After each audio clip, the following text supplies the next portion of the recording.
we need to follow up on a story. Yesterday, we brought you Rob Ford's personal interactions with raccoons. There's a mayoral election in this city coming up very soon. Somebody asked Rob Ford about raccoons yesterday. Do we have the clip, Lancey? All right, let's run it. It's a serious problem. It affects a lot of people. They just don't scare you when you open your garbage at night.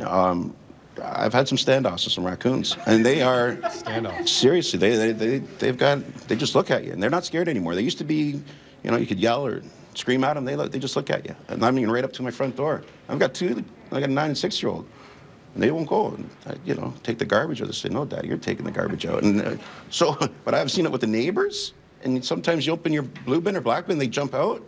It gives you, honestly, it scares you when it's pitch black. Sometimes they won't even leave the garbage can. They'll just sit there and look at you. So we have a serious raccoon problem. Okay, that was. I don't know why I find it so funny. That was yesterday. Today we got Ford on camera, so this is going to be for both radio and television. A much more agitated Rob Ford today, because apparently the raccoon thing continued last night. I just had a run-in last night with another raccoon, but the raccoons are starting, their population is growing, okay? There are more raccoons in the city than there is, that I believe there's ever before. I don't actually have a census. I don't have a count on how many there are. But I live on a ravine. My neighbors complain about them, and I have a lot of seniors on my street, and they screaming, "Robbie, Robbie, Robbie," down the street because there's a raccoon, and there's standoffs.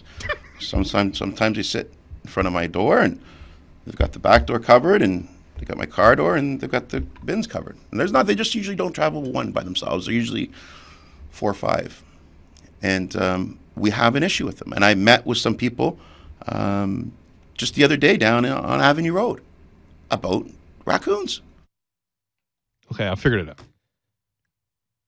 Rob Ford has a raccoon issue. I think we've established this. It's actually not a raccoon. It's just Sandro Lisi. And he looks like a rodent. It's not raccoons. But it's dark. You can't see. It's not Rob's fault. But they don't travel by themselves, Sid. They travel 4 and 5 at times. Robbie, raccoon in the mayor. Where's Doug in this? Doug's everywhere. When raccoons show up, you can't find Doug. Yeah. Doug's not there to shoo him away. If it's the media, get out of here. But if it's a raccoon, Doug's busy. Doug's not doing anything. I watched that thinking of McAuliffe, who loves his stats, because McAuliffe would throw that right out, meaningless number, because he did not have the census info on raccoons. He said, the population's going up, but I don't have the exact census number. Like as if there's people walking around, asking raccoons to register. That'd be a tough guy. He may have lost the raccoon vote. Some of these raccoons are getting smart. They're in Etobicoke, they vote.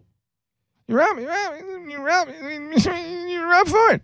He looks tired. He looks really tired, Rob Ford. He looks a lot of things.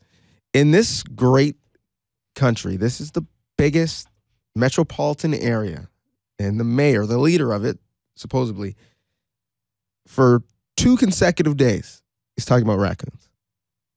Just let that seep in a little. I know. I want to talk about how Union Station isn't going to be finished for this Pan Am Games debacle next year. Apparently, it's not going to be done. Well, we know the Gardner won't be done. Don't threaten me.